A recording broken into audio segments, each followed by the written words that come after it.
গৰম দিন আহিলে সঘন লোড শ্বেডিঙৰ কামটো আৰম্ভ হৈ যায় আৰু এইখিনি সময়তে যিটো শক্তি বিভাগৰ অধীনত যিসমূহ উন্নীতকৰণৰ কাম কাজ থাকে, মেৰামতিৰ কাম কাজ থাকে, এইসমূহ কাম কাজৰ দোহাই দি তেওঁলোকে বিদ্যুৎ কৰ্তন আৰম্ভ কৰা পৰিলক্ষিত হৈছে আৰু জনসাধাৰণে ইয়াৰ ফলত জীয়াতু ভুগিব লগা হৈছে। এইখন বিজেপি নেতৃত্বাধীন যিখন চৰকাৰ অসমত চলি আছে, তেওঁলোকেই 24 ঘণ্টাই বিদ্যুতৰ শ্লোগান আওৰাইছিল। আমি আহ্বান জনাম যে 24 ঘণ্টাই বিদ্যুৎ নহ'লেও অন্ততঃ 22 ঘণ্টা বিদ্যুৎ দিয়াৰ ব্যৱস্থাটো হ'ব লাগে আৰু জনসাধাৰণে যাতে সাৱলীলভাৱে জীৱন যাত্ৰা অব্যাহত ৰাখিব পাৰে। এতিয়া প্ৰচণ্ড গৰমে ৰাজ্যখন দহি আছে। মুখ্যমন্ত্ৰীগৰাকীয়ে সময়ে সময়ে ফেচবুক পোষ্টৰ জৰিয়তে পানী খাবৰ কাৰণে, শীতল পানীও খাবৰ কাৰণে, স্বাস্থ্য সম্পৰ্কীয় তেওঁ বিভিন্ন ধৰণৰ আহ্বান জনাই আছে। তাৰ লগে লগে আমি তেওঁলৈ আহ্বান জনাইছোঁ যে বিদ্যুৎ যোগানটো নিয়মীয়া কৰি জনসাধাৰণক সকাহ দিয়াৰ ব্যৱস্থা কৰিব লাগে।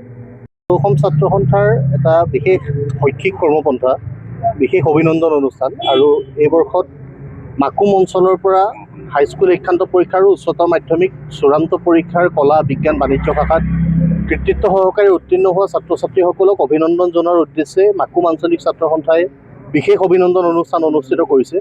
2 শতাধিক ছাত্ৰ ছাত্ৰীক অভিনন্দন জনোৱা হৈছে। অনুষ্ঠানটোত অংশগ্ৰহণ কৰিলোঁ।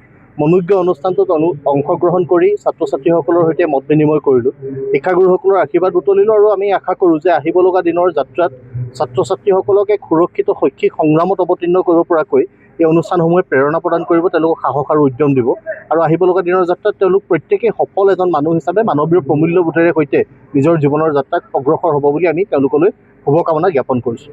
অসম চৰকাৰৰ বাজেট আজি এই বৰ্ষৰ বাবে তেওঁলোকে উত্থাপন কৰিছে আৰু প্ৰায় 97 পৃষ্ঠাজোৰা বাজেটৰ সম্পূৰ্ণ এতিয়ালৈকে আমি পঢ়িবৰ কাৰণে সক্ষম হোৱা নাই।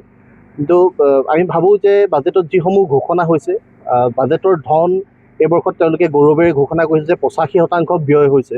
আমি বিচাৰোঁ যে বাজেটৰ ধন যিসমূহ বাজেটত ঘোষণা কৰা হয় 100% ব্যয় হ'ব লাগে। 100% ব্যয় হ'লেহে জনকল্যাণমূলক যিসমূহ আঁচনি থাকে, যিসমূহ কৰ্মসূচী থাকে, সেই কৰ্মসূচীসমূহ ৰূপায়ণ জনসাধাৰণৰ স্বাৰ্থত হ'ব।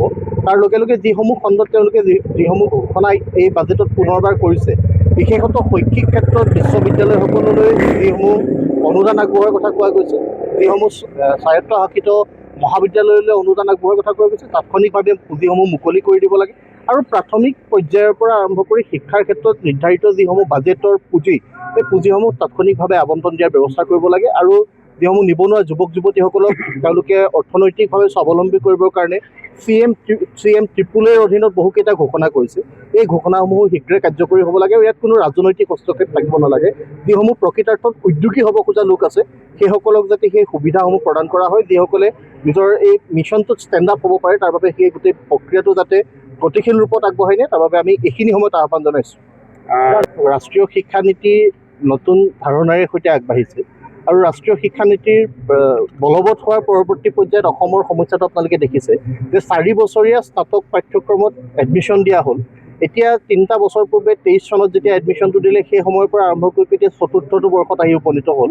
মহাবিদ্যালয়সমূহত 7ম ষাণ্মাসিকৰ শ্ৰেণীকোঠা চলাব পৰাকৈ বহু মহাবিদ্যালয়ত শ্ৰেণীকোঠাৰ অভাৱ, শিক্ষকৰ অভাৱ। সেয়েহে ৰাষ্ট্ৰীয় শিক্ষানীতি বলবৎ কৰাৰ সমান্তৰালভাৱে ৰাষ্ট্ৰীয় শিক্ষানীতি অনুযায়ী ছাত্ৰ ছাত্ৰীসকলক সা সুবিধাসমূহ প্ৰদান কৰিবৰ ক্ষেত্ৰত শৈক্ষিক যিসমূহ আন্তঃগাঁথনিৰ উন্নয়নৰ প্ৰয়োজন আছে, সেই প্ৰয়োজনীয়তাৰ প্ৰতি লক্ষ্য ৰাখি চৰকাৰ শিক্ষা বিভাগে তাৎক্ষণিকভাৱে ব্যৱস্থা গ্ৰহণ কৰিব লাগে।